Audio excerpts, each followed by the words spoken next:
News కి స్వాగతం. ఈ రోజు వార్తలు. కాగజ్ నగర్ పట్టణంలో స్థానిక కాంగ్రెస్ పార్టీ ఇన్ఛార్జి రావి శ్రీనివాస్ ఇంటి ముందు కాంగ్రెస్ కార్యకర్తలు నిరసన. ఇంటి ముందు బైఠింపు. ఈ సందర్భంగా రావి శ్రీనివాస్ మాట్లాడుతూ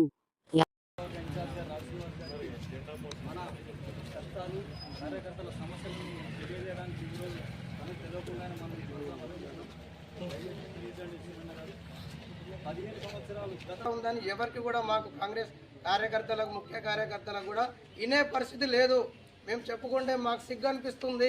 అదే వేరే పార్టీలలో కుంభకాయ లంచాలు తినుకున్న వాళ్ళు ఇవాళ మైనస్ అయిన వాళ్ళు ఈ పార్టీలో జాయినింగ్ అయ్యి ఇవాళ వాళ్ళకు వాల్యూ ఉంది, మంచి వాల్యూ ఉంది. మరి ఇది ఏం జరుగుతుంది? అధిష్టానం ఏం గుర్తిస్తుంది?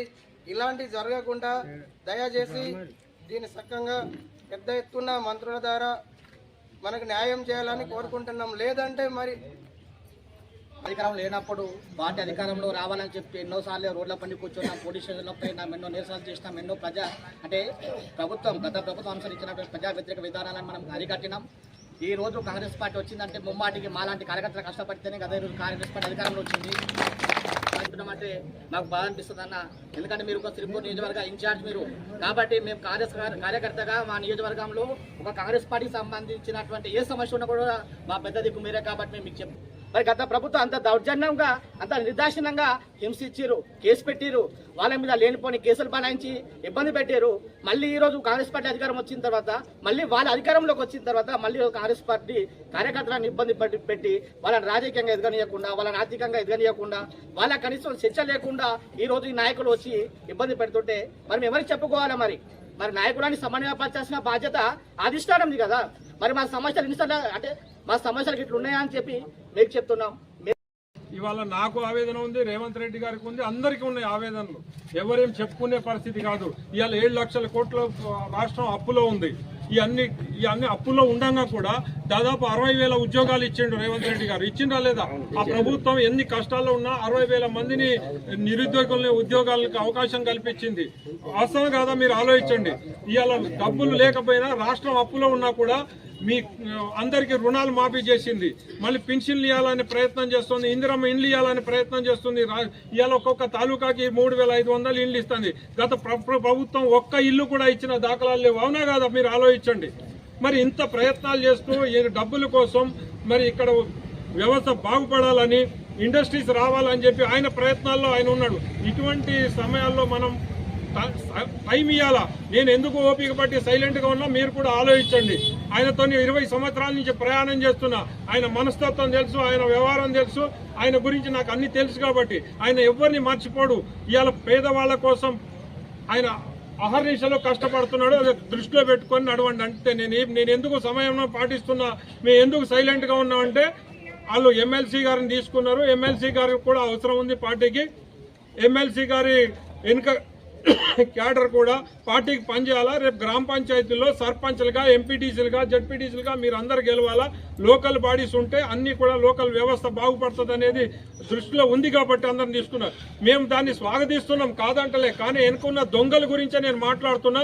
వాళ్ళు చేసే అంగడి పనులు, మళ్ళీ జిల్లాలో ఒక లీడర్, కొత్త లీడర్, బయట నుంచి వచ్చిన లీడర్ ఒకరు పరేషాన్ చేస్తాడు జిల్లాలో. మాకు అది అర్థమైంది.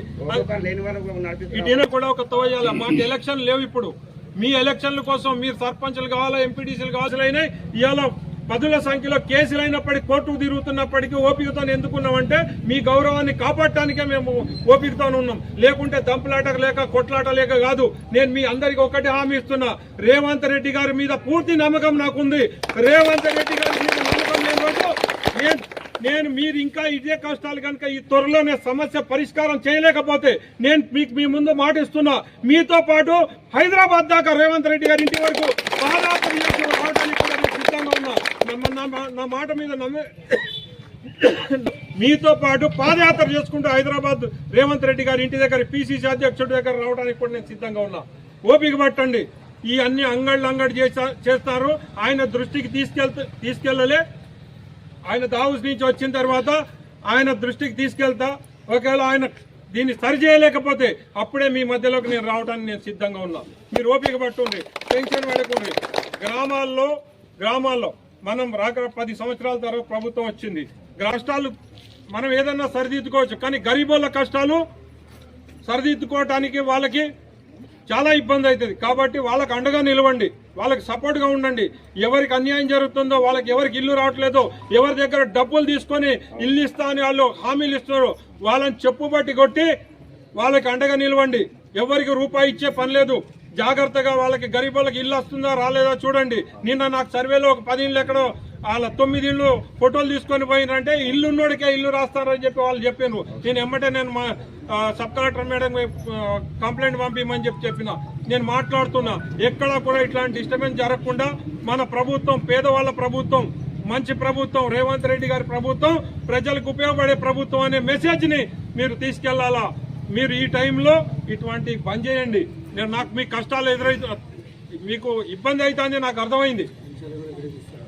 వాళ్ళకి గెలవనని అనుకుంటారు, అక్కడ వేరు చేసే ప్రయత్నం ఉంది. వేరు చేస్తే కొన్ని జగాలలో మంచిదే. కాంగ్రెస్ గవర్నమెంట్ కార్తిక్ మహారాజ్ ఆలయం వరకు నిర్వహించే మహా పాదయాత్రను భారతీయ జనతా పార్టీ జిల్లా అధ్యక్షులు డాక్టర్ కొత్తపల్లి శ్రీనివాస్ ఎలుకపెల్లి అభయాంజనేయ స్వామి వారికి ప్రత్యేక పూజలు నిర్వహించిన అనంతరం ప్రారంభించారు. ఈ కార్యక్రమంలో ఎస్ఐ ప్రవీణ్ కుమార్, సులువు కనకయ్య, భాస్కర్ రాజు, తంగాడిపల్లి మహేష్, కొట్రంగి రామకృష్ణ, కేశెట్టి శ్రీనివాస్, పూలూరి సతీష్, ఎర్రజు శ్రీనివాస్, చారి జాడి దిగంబర్, సామల తిరుపతి, కుమ్మరి తిరుపతి, కార్తీక్ ఆలయ కమిటీ సభ్యులు మరియు భక్తులు పాల్గొన్నారు.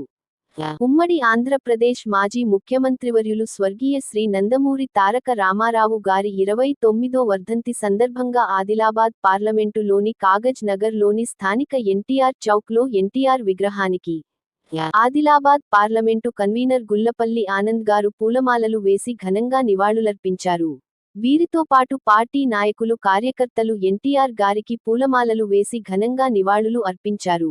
ఈ సందర్భంగా ఆనంద్ మాట్లాడుతూ తెలుగుదేశం పార్టీ స్థాపించి పేద బడుగు బలహీన వర్గాల అభివృద్ధి కోసం పాటుపడిన మహానేత పటేల్ పట్వారీ వ్యవస్థ రద్దుచేసి అదేవిధంగా మహిళలకు సమాన హక్కును కల్పించిన మహానీయుడు ఎన్టీఆర్. ఆయన తెలుగు ప్రజలకు చేసిన సేవలు ఎనలేనివని, తెలుగు ప్రజల గుండెల్లో చిరస్థాయిగా నిలిచి ఉంటారని, పేద ప్రజల కోసం అహర్నిశలు సేవలను అందించి పేద ప్రజల గుండెల్లో నిలిచిన మహానేత ఎన్టీఆర్, ఉమ్మడి ఆంధ్రప్రదేశ్ అభివృద్ధికి పాటుపడిన మహానుభావుడు ఎన్టీఆర్ గారు అని కొనియాడారు.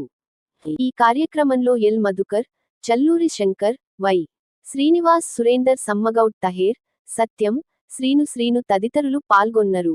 తెలంగాణ వ్యవసాయ కార్మిక సంఘం జిల్లా 2025 క్యాలెండర్.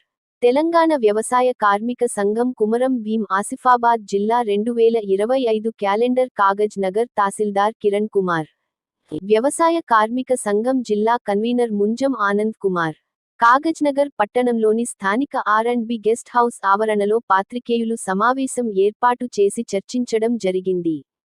కాగజ్ నగర్. నిన్న కొందరు పాత్రికేయ మిత్రులు ఆలస్యంగా నూతన ప్రెస్ క్లబ్ వినతిపత్రం ఇవ్వడం సంతోషకరం. దానిని మేము ప్రింట్ మరియు ఎలక్ట్రానిక్ మీడియా రిజిస్ట్రేషన్ నెంబర్ 259 స్వాగతిస్తున్నాం.